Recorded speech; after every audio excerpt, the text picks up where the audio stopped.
فرماتے ہیں اگر تم میں سے کوئی مدینے آئے اور اسے میرے مدینے میں کوئی تکلیف پہنچے، وہ مدینے کی کسی تکلیف اور مشقت پر اگر صبر کرے تو فرمایا وعدہ ہے میں قیامت میں اس کی سفارش کروں گا۔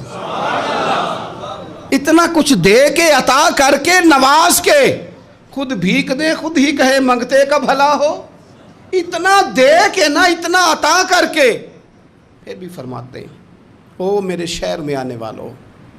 اگر کوئی تکلیف پہنچ گئی تو صبر کر لینا، کوئی مشقت آ گئی تو صبر کر لینا، کسی نے دھکا دے دیا تو صبر کر لینا، کسی نے اگر دو بول سختی کہ تم سے بولے تو صبر کرنا، اگر کسی کو تمہارا وہاں لوگوں سے ملنا آنا جانا اٹھنا بیٹھنا تمہاری طرف لوگوں کا نا کسی کو اچھا نہ لگا تو صبر کرنا، مجرم ہونا تو منہ اشکوں سے دھوتے ہوئے آؤ، آؤ در تواب پہ روتے ہوئے آؤ، قرآن میں موجود ہے توبہ کا طریقہ، سرکار کی دہلیز سے ہوتے ہوئے آؤ،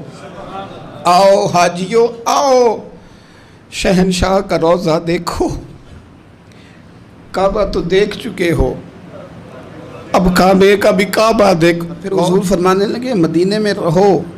اس سے ہو سکے مدینے میں مرے۔ فرمائے ایمان بھی جب لوٹ کے آئے گا نا تو میرے شہر کی طرف ہی آئے گا۔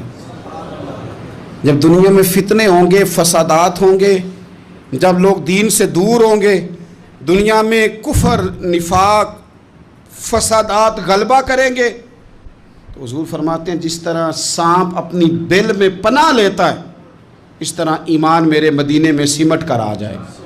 اس میرے شہر میں امن رہے گا۔ اور حضور فرمانے لگے میرا مدینہ تو بھٹی ہے، بھٹی، جس طرح لوہے کو بھٹی میں ڈالو تو میل اور کچال نکال دیتا ہے، اسی طرح غلط لوگ منافق لوگ بالآخر مدینے سے نکال دیے جاتے۔ مدینہ تو بھٹی ہے، صاف کرتا ہے، شفاف کرتا ہے۔ رسول کائنات صلی اللہ تعالیٰ علیہ وآلہ وسلم کی مدینے سے محبت، مدینے کے شہر کی ہر چیز سے حضور کا پیار۔ لوگوں نے تو پتھروں کے بارے میں کہہ دیا نا کہ اس کے سینے میں دل نہیں پتھر ہے، یہ تو پتھر کی طرح پہاڑ کی طرح سخت ہے، پر مدینے کی یہ شان ہے کہ حضور نے فرمایا یہ احد ہے تو پہاڑ،